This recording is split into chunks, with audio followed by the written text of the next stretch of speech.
This is the non-microwave truth, and I'm CL Whiteside.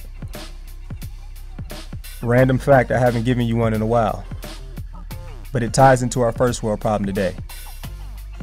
I'm going to describe myself. I'm a little guy. I am 5'6", 165 rocket solid pounds. That means I'm little and buff, in case you couldn't figure that out. But our first world problem today is just going to look at Samson in the Bible. Why Samson? Samson is the closest thing to a superhero in the Bible. If you're unfamiliar with him, check out the chapters Judges 13 through 16. Check them out. Definitely a good read.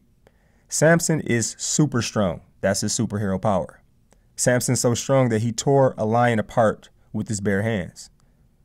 Samson tied 300 fox tails together. That's some superhero stuff. Samson defeated 1,000 men with a jawbone of a donkey. That's superhero stuff. That's like when you look at those movies and somebody's fighting and all of a sudden he turns to his left and he kills somebody else. And he goes behind him and he kills somebody. It's like, that's not realistic. That's Samson. Samson did it with a jawbone. 1,000 men, one time. He did it. This is where we come into our first world problem. Because if you were to Google Samson in the Bible, try it. I did. You are going to see some huge dude with muscles on top of muscles. I even noticed when I Googled Samson that they had a brother with dreads be Samson. I noticed they had someone who's like Native American descent or like Hispanic. So they even switch up the ethnicities when you Google Samson. Those things aren't biblical. They really don't matter. The only thing that actually is biblical is that Samson had that long hair, don't care. Him having huge muscles, that's not biblical. And this is our first world problem. I think that Samson actually was a normal sized guy and he was maybe even skinny. Now hear me out. This is why I think that. If he was the size of like The Rock or The Big Show or Mark Henry, I don't know why I named all those wrestlers. I don't even watch wrestling.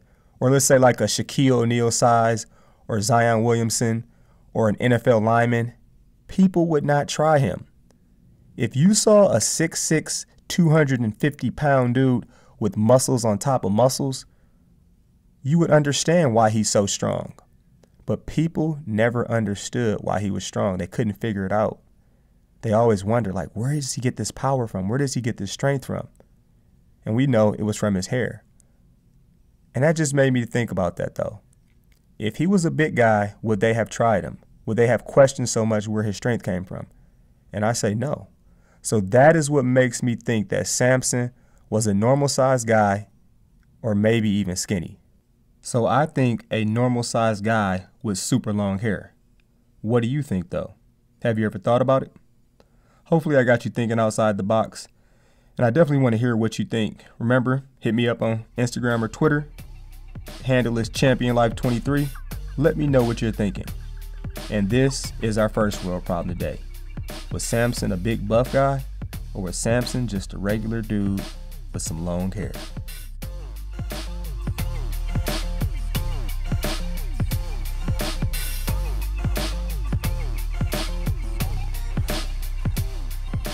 It's dinner time.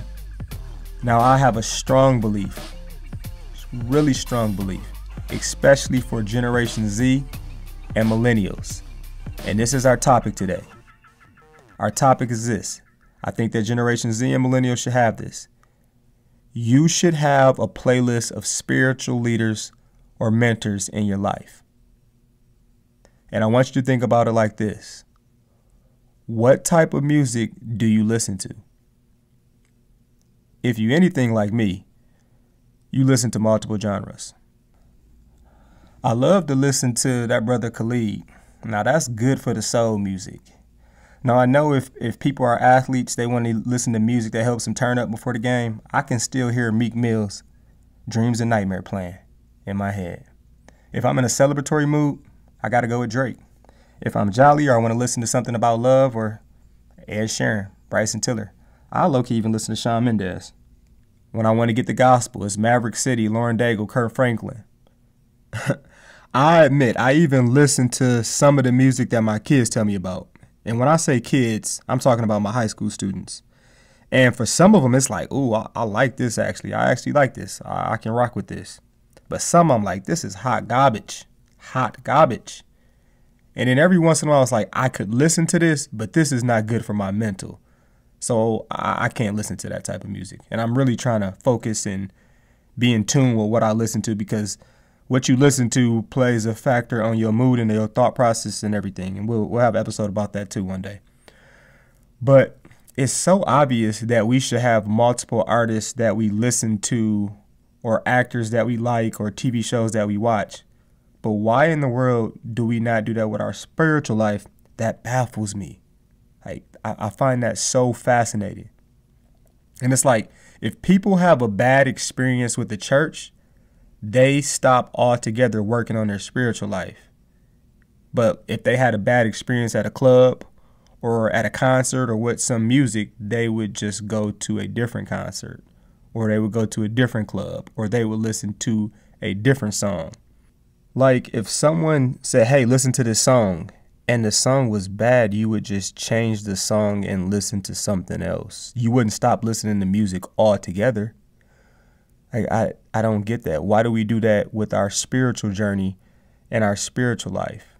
Like, you probably have a top 5. You have a top 5 artists. You have a top 5 TV shows. You have a top 5 movies. And it's like, sometimes I don't want to watch a comedy. I want to watch an action. Sometimes I don't want to listen to rap. Sometimes I want to listen to R&B. And we do that with music and entertainment, but we don't necessarily do that with our spiritual life and in our spiritual journey. And this made me think about something that I saw on Twitter.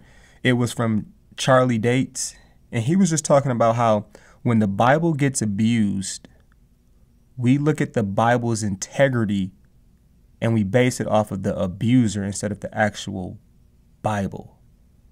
So the person who abuses it is what we judge and base everything off of, but we don't do that with anything else in life. Like I said, if you had a bad song or you listen to some bad music, you wouldn't stop listening to music altogether and say, all music is horrible. You would just find different music. And I've been thinking about this for a while. And I hear so many people say that they've had bad experiences in church or with a pastor. And for a lot of people, that means that stops their whole entire spiritual journey because of that bad experience or that bad pastor.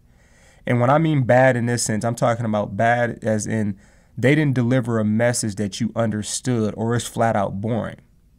But when you have a boring music, when you have boring songs or boring movies, you just change the movie. Now, I know some are saying it's even deeper than that. And they look at it as like the pastor is a hypocrite, or that pastor didn't practice what they preached. And by no means do I condone that. But I do want to point out that pastors are still human. They are not God. And the devil really wants to get at them. Because if the devil can get at pastors and leaders of the church and the people that are supposed to be leaders of the spiritual world, man, he can really break up the kingdom. And I also just want to note this. At times, the standard that we hold them to is a standard a lot of times we don't even hold ourselves to. And what I mean by that is this. We can listen to music of people we know have been abusive to women, who have been unfaithful, who live the exact opposite of their message in their music, and that's okay. Like, why is that okay? And that's just something to be conscious of. And why I think we allow that to be okay in music or movies or entertainment is because we look at that as entertainment. And we almost approach it like it really doesn't matter. And it's because that song can make us feel some type of way. That movie can take our mind off of something that we might have been struggling with. It can kind of relieve us just from stress or from something. And I'm not saying that pastors and spiritual leaders should do whatever they want. They should be above reproach as best as they possibly can. But we do have to allow for some mistakes, especially when they admit and they own them. And it comes down to this too. If you don't like a pastor, that's not a reason to stop your spiritual journey. Just find a different one. In fact, find a few. And we do that with our music and our entertainment, and it's so easy for us to have a playlist or a bunch of movies or a bunch of songs that we listen to. And there are a couple of reasons why I say we should have a playlist of pastors and spiritual leaders in our life. This isn't a commandment from God, but I will explain why I say this. And the first reason is we get bored too easily. Like, let's just be real. This isn't me taking a shot at anyone, because I have a plethora of pastors I listen to. This is me being real. Most of us can't listen to the same CD for 3 years. We have to switch it up. That's because our mood changes, our needs change, our interests change, our environments change. This is what Generation Z and millennials are about. And this is why we should have a playlist of pastors and Christian leaders to listen to. Me saying I'm bored with this pastor is not a good enough reason for me not to be in the Word or continuously being taught. There's just too many options out there. There are too many resources. There's too much knowledge and information at my fingertip for me to use that as an excuse to not continue my spiritual journey and continue investing in knowing who Christ is and really learning biblical teachings and principles in my life. And what I've noticed from listening to different pastors is that it really forces and gets you to examine what is true and sound doctrine. When you listen to one person, sometimes you can be getting the microwave truth, or sometimes you can just flat out misinterpret it and it's on me.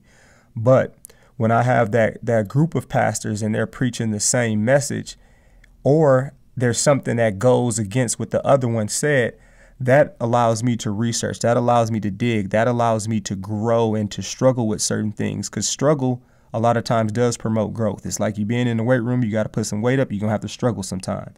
And the beauty of hearing different pastors is it allows and forces you to do this. And this just brings me to a passage in the Bible, 2 Timothy 4 verse 3. Man, this is a good passage. It says, "For the time will come when people will not put up with sound doctrine. Instead, to suit their own desires, they will gather around them a great number of teachers to say what their itching ears want to hear." Listen to different pastors. I can't just go with one because he's telling me exactly what I want. I think all of the pastors I listen to do a good job of giving sound doctrine, but it's always something there with a different pastor that I can fact check. And sometimes it's like I can even reach and contact these people to ask them questions. And just something that I think we should really examine and look at in the Bible is from Luke 2, verse 41 and 52. And this is when Jesus was almost a teenager and his parents couldn't find him. And he was in the temple. And Jesus realized that it was such a great need for him to have multiple teachers.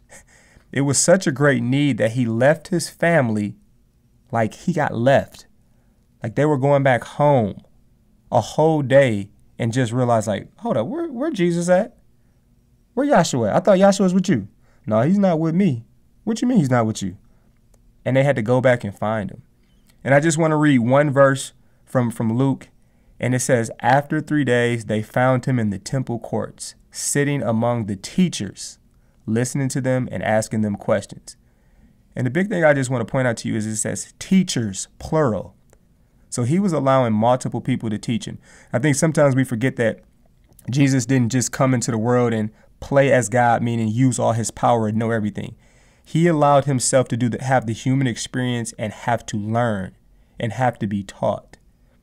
And that's just fascinating that Jesus allowed multiple teachers to teach him. And he had to listen and he had to learn. So, yeah, get a playlist of pastors. Now, I'm going to share with you my playlist of pastors. Mike Novotny, Jeremy Maddock.